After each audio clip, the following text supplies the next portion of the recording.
First step is be open to new ideas. You've got to be open to new ideas. If you're so stuck on how one thing is going to work, this is the way it's supposed to go, this is the way I've always been doing it, then you're never going to get the creativity to open and the new ideas to flow.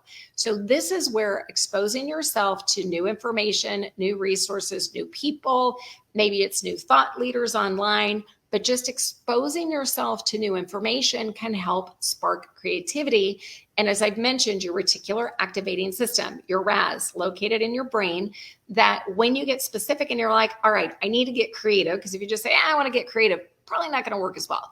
But if you say, I need to get creative around a new offer or a new product or a new delivery, and you just say, that becomes the goal, you're not quite sure how you're going to get there, then your RAS goes to work to spot individuals, information, resources, and opportunities.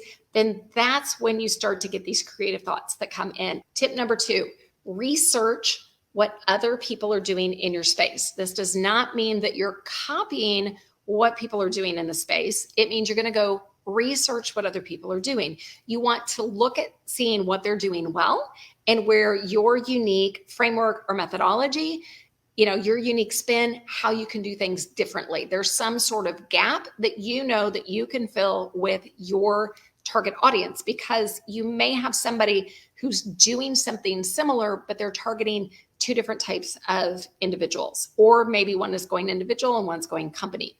Tip number 3, so important, let go of control. That goes back to, if we always think there's only one way to do something, then what happens is we literally develop blind spots. These are scotomas. You can look at something and not see it. You're certainly going to squash any creativity, but that's where, when you let go of control and know that there are many different ways that something can happen, you may not know what it is, let go of control, and then that's what lets your subconscious open up.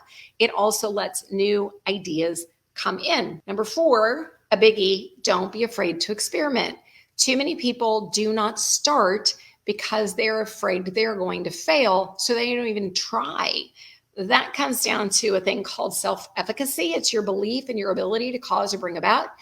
Don't be afraid to experiment. What's the worst that can happen? Maybe go back and you do things the way you've always done things. But what happens if you find a new way, or maybe you create a new micro offer off of what you've been doing? So here comes another income stream off of something that's small. You've already got this created. It's kind of like the drive planning system. And then number 5, be persistent. You've got to be persistent and consistent. Small steps daily are so important. And with creativity, maybe one day you go, all right, I'm going to leave myself open and I'm going to give myself time to brainstorm, or you go for a walk and the idea doesn't come. Guess what? The idea didn't come. That doesn't mean it's not going to, but be persistent and give those opportunities an idea. That goes back to, if you're forcing it, when you force your subconscious, it stops working. So that's why you want to be persistent, but sometimes you just got to step back and let go.